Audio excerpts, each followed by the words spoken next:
Hi there, and welcome to episode number 24 of the Builder's Office. My name is Hugh, and I'm coming to you from the Builder's Office today, so I do apologise if the audio is a little bit woeful today and not particularly great.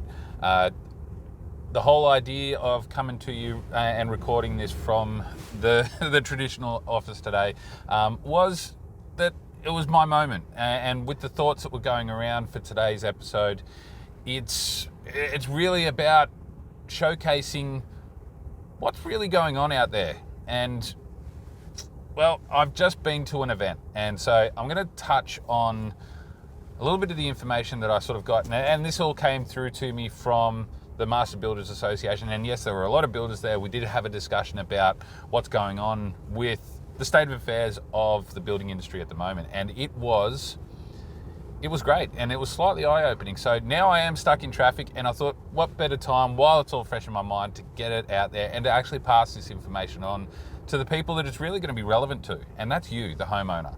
So I really want you guys to get as much value and punch out of this as possible. So I am going to ask that classic favor. Can you please like, subscribe, follow, share, do all the great stuff that all of us get to do when we're playing with all this stuff digitally and on social media and YouTube, Audible, Spotify, all that sort of thing, all the good stuff. It really helps us to be able to get all this information out to the relevant people, and that is you, the homeowner, and what you're going to be doing with your home. So let's crack into this. I haven't worked out really where I'm sort of going to be going with this, so it's a little bit of ad lib, but really, sometimes the ad-lib stuff really comes to its own, and we can get some really good content for you guys. So today, because of the event that I was at today, it was a state of affairs on what's happening out there in the industry and what the statistics are sort of showing us about what's happening with the rate of approvals and what the flow and effects of some of those rates of approvals with the with what's going to happen and what's really going to be the flow and effects to you, the homeowner, from the builder's side. So this might be some, we'll call them trade secrets, why not? Because they might be a little bit secretive. So we all know that when it comes to a lot of businesses, there is that great fun thing of don't tell any of the competitors the secrets, and certainly don't let the consumer or the client or the customer know about it. Well, guess what? I'm going to blow that out of the water, because at the end of the day, there's nothing really to hide, because at the end of the day, we're all out there to achieve one thing, and that's building your house. So if we're not doing this together, and we're not all speaking as builders to clients and everything in between, we're not going to be able to help you as best we can. So I want to showcase a little bit of this. So today, yes, we're discussing the flow and effects of some of the really, really dire things that could happen, but more so, we're seeing a change. We are seeing a change, and that change that's coming through at the moment is, sorry, hope I don't get squeezed by this B double here. Yeah. So the change that's sort of happening out there at the moment is the downturn in the amount of approvals for new homes, approvals for builds, apartments, and that sort of thing. And I do have the statistics here, and I will actually put these into the description for this episode of the podcast, so that you guys can see this. The statistics they're pretty dire, actually. I'll see if I can pull some of these up, but the statistics aren't showing. Probably what everybody's assuming is that the approvals have actually dropped quite significantly, and one of the statistics is sort of showing that it is somewhere around the vicinity of your, where are we? If we can pull this up quickly while I'm driving, and I probably shouldn't. So here we go. All right, because I did write these ones down because they were pretty out there. So building approvals in February 23. All right, we've got 3,917 total new home approvals. And that is a negative 45% in comparison to Feb 22. So in 1 year, it's dropped by 45%. That's a pretty significant drop. So how's that going to affect builders? How's that going to affect how many builders are around? Yes, there might be some of that approval that's gone down because there aren't. Let's have a look at it. The home builder grant has obviously stopped, so those numbers were probably bumped up a little bit from the home builder grants being in. So there's probably a little bit of smudging there that we haven't had consistently the same thing happening for the last couple of years. So I think that might be skewing it a little bit. But with saying that, it's also probably going to be showing us that the amount of builders that are going to be looking for work is probably going to rise. And so it might be advantageous for anybody that's looking to do any kind of building, because if that sort of thing does slow down and there isn't as much work out there, obviously what happens? The industry slows down that little bit. People get upset, and they're chasing work, and with normal things, with inflation and the normal things that happen out there in the world when it comes to finances and everything, is that we do end up with gaining some, you could say, a little bit more competition, and the prices could start changing, and they could start changing beneficially for you, the consumer. And really, if that happens, that'd be brilliant, and we understand that, and it just means that then hopefully we would be hoping as builders that with the less demand for materials, that these guys are going to be, all the suppliers, all the manufacturers will also pass on some cost decreases. At least that's what we can hope.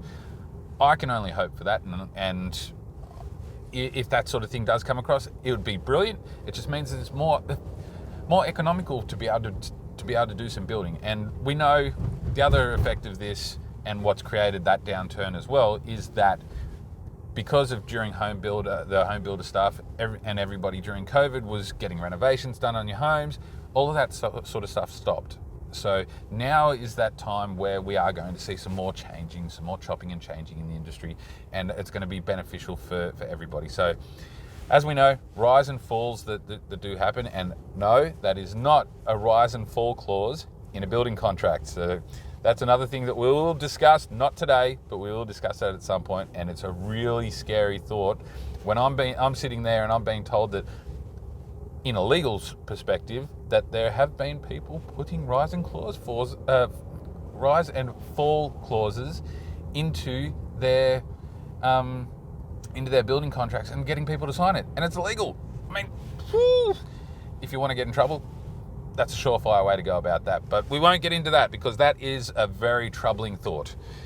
So let's look at some of these other things. So detached houses down 10.1%. So that's 10% change. Apartments and units, get this one. It's a huge change. It's almost 100%. It's not. It's pretty close. At 74% of a change that has dropped in 1 year, that's pretty out there, and that's quite a drop. So clearly there's some investment things that are going on. So the units and developments there's not as many going through this year. So people, with the interest rate rises, investors aren't getting into it. But there's talk of, get this one, the percentage of, I think it's between 5 and 10% of new home buyers that are buying their first home and building a new home are investors, and so they buy it, build it, and then they rent it out. Pretty out there statistics to sort of see that one floating around. Now, that was one thing that I was not expecting today. So some pretty cool things to come out of this today. And so one of the things which was interesting, and this was a change from Feb last year to this year, $327 million. And now, mind you, this is only for Victoria, so don't take this as a national thing, not across Australia, definitely not in America, we won't go there. And the change was plus a 4.6%. And so that's just February this year, February 23. So go take some of those stats out there. Like that's pretty amazing. So yeah, it's definitely different. So yeah, when we start getting into it, okay, that's pretty cool. And we know that there was a lot of renovations going on. We definitely know that. We know that there was a lot of renovations going on, and new homes, probably for the next little while, they might even out, and we might see the same amount of renovations and same amount of new homes being built. So there's probably going to be some good things that come out of this.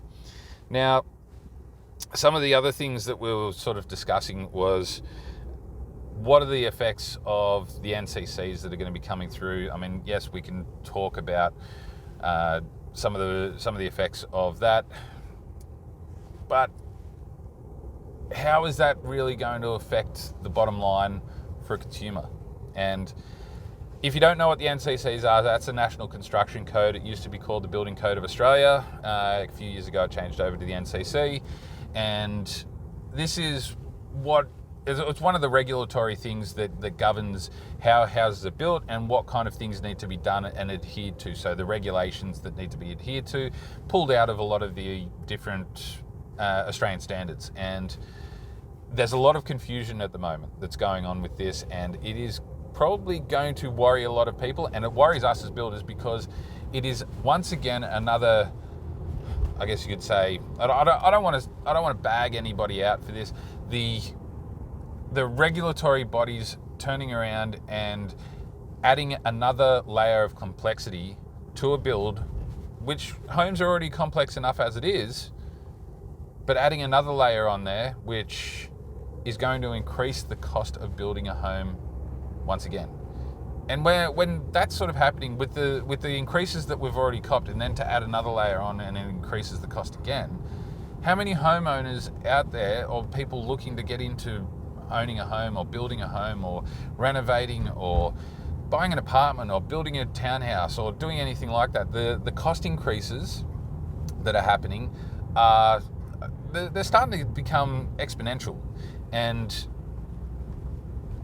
it's scary to have to be able to explain all of these changes and how those flow-on effects are going to be affecting everybody. It's a scary thought that when we talk about it, the average home, and this could just be your average cookie cutter home that's going to be built by your, let's say a volume builder, we won't name names, but a volume builder, and one of their basic homes that might be a $200,000 build with these new regulations might add on another $30,000 to $50,000 just to build a home.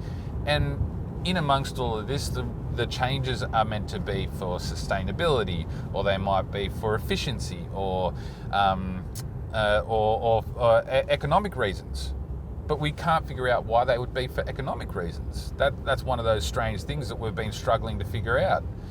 And oh wow, I'm going through the tunnel and I'm starting to see these supposed the lights going down the tunnel to show what's the speed that you should be doing. These ones that the Victorian government's added on here, and first time I've seen it. So you're experiencing it first with me to see it, and you probably see it in the back if you're watching the video on YouTube. So there's that, a little digression. I do apologise for that one. But how are the economics actually going to be working when it comes to this? Like, it's got a lot of us confused, because if the government is wanting economical homes for everybody to be able to get into, and we're talking depending on which demographic you might be experiencing yourself or might be in.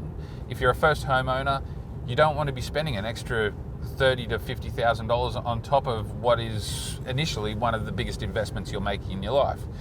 And it starts to become very pricey to be able to do this. Do we want to be spending $30,000 or $50,000 on something like something as simple as an exhaust fan?